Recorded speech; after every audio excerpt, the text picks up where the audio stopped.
Brian óg le Pádraic Ó Conaire. Ach bhí an rian a Chuileog. Dumpa sé féinar chnámh a ghroma I leaba mhór ar náideach na lásach, áit ar chudal iarlaí normanacha agus tísí chail go minic roimhe sin. Bhain sé seara agus casa as féin, gur thocraigh sé a cheann go sochar chum pór dúil ar an airt. Ach an féin a bhí na cheann. Chathag sé labhairt leis ar séamas de lása faoin droch íon a tugadh dó. Ach, ní móide gur ar an bhíon a bhí an lucht ar choribbe. Cén tanam a bhí ar an deoch eile sin a tugadh dó, a raibh buribbe agus fiantas na ngáile ann. Se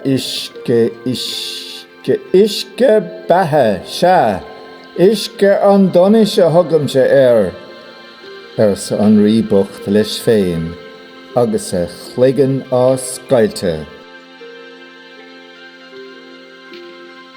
Híalfá go má Lord a thubaiste ar rí trí riocht a chaile in dhíige chéile, gan iirecht dhéanamh ar a chur den sé le deoch bharbartha. Is mór an trú a bhí ag rí séamas dó féin an bhaidean bheanathe sin, ar Chuileocht dó a gasláin sur séamas de lása. Thocraigh sé an airt faoin na cheann arís, nach í a bhí crua.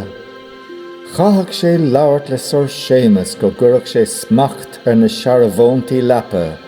Chathach agus dhéanthach. Tá bhéadach sé dras eile culata dhéanamh ba mhór an bhat dó é. Dhún sé a ráthú leis an gula a bhealach chuige, ach ní tuaisce a dhún ná thosaigh Chuileog mhór capal ag spórt go siosarnach mí cheolmhar thart ar a éadan. Lig sé don Chuileog teacht a bhugas dó, agus nuair a tháinig, híl sé ladra a thuairte lena bhois. Ní aimsigh sé iad ar nó.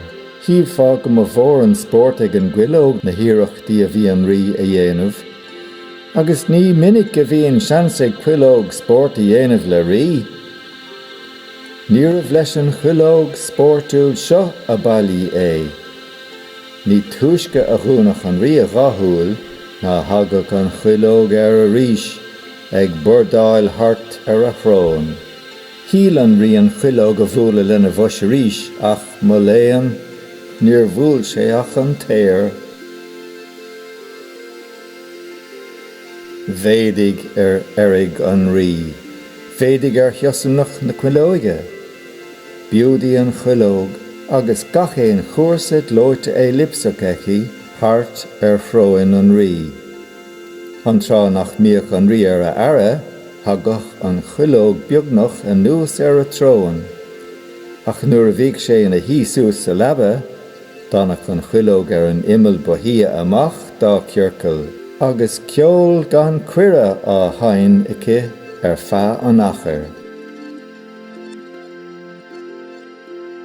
Sa deireadh, nuair ba chráite ag an ghuileog bhalathe, bhain an rí a chapíonn dearg cnatáilte ihe dá cheann. Capíonn a rinne bantír na mhór sa bhrainc dó lena lámha féin, agus chas sé leis an ghuileog é. Tabéis de is donas ort, sa an rí ag fásca a chligean. Ach, d'éirigh leis an iirecht sin. Hit idir chapíonn agus Chuileog a nús go talamh, agus an Chuileog a bhostú sa siada dearg ríoga. Agus nar a bhór an bhua ag rí é sin,